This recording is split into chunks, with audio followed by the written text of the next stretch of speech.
Pernah nggak kamu ngerasa, dulu beli es teh cuma 1.000, sekarang bisa 5.000? Atau belanja di warung yang biasanya 100.000 cukup, sekarang tiba-tiba jadi kurang? Tenang, kamu nggak salah hitung kok. Yang terjadi adalah inflasi. Nah, inflasi ini sebenarnya adalah salah satu konsep penting dalam ilmu ekonomi makro. Inflasi itu gampangnya adalah kenaikan harga-harga barang dan jasa secara umum dan terus-menerus dalam waktu periode tertentu. Jadi bukan cuma harga satu barang doang yang naik, tapi banyak barang sekaligus. Kalau cuma cabai doang yang naik karena gagal panen, itu belum tentu inflasi. Tapi kalau cabai, beras, telur, dan ongkos ojek semua ikut naik, nah itu baru namanya inflasi. Sekarang kita bahas kenapa sih inflasi itu bisa terjadi. Di Indonesia, penyebab inflasi bisa macam-macam. Yang pertama, karena kasus permintaan masyarakat yang meningkat. Misal, menjelang lebaran, orang belanja baju, sembako, kue, semuanya dalam jumlah besar. Sementara stok barangnya tetap, akibatnya harganya naik. Ini disebut inflasi karena permintaan atau demand pull inflation. Yang kedua, bisa juga karena biaya produksi yang naik.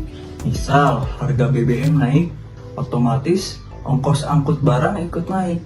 Produsen pun menyesuaikan harga jual. Ini disebut cost push inflation. Kenaikan tarif listrik atau upah buruh juga bisa masuk ke sini. Yang ketiga, inflasi bisa terjadi karena jumlah uang yang beredar terlalu banyak di masyarakat. Ketika banyak uang beredar tapi barang terbatas, daya beli jadi meningkat. Tapi stok barangnya nggak nambah. Hasilnya, harga barang jadi naik. Bagaimana kondisi inflasi di Indonesia saat ini? Berdasarkan data dari Badan Pusat Statistik, inflasi tahunan Indonesia pada tahun 2023 berada di angka 2,61%. Ini termasuk dalam kategori inflasi ringan dan cukup terkendali. Sebagai perbandingan, tahun 2022 sempat naik tinggi sampai 5,51% gara-gara kenaikan harga BBM dan dampak dari krisis global. Sekarang kita masuk ke bagian penting, dampak dari inflasi. Inflasi itu bisa berdampak baik, tapi juga bisa buruk, tergantung tingkat dan kestabilannya. Kalau inflasi ringan sekitar 1-3%, itu justru bagus. Artinya ekonomi bergerak.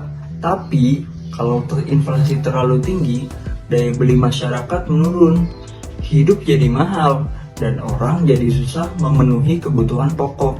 Sebaliknya, kalau inflasi terlalu rendah atau bahkan terjadi deflasi, ekonomi bisa lesu karena orang jadi malas belanja.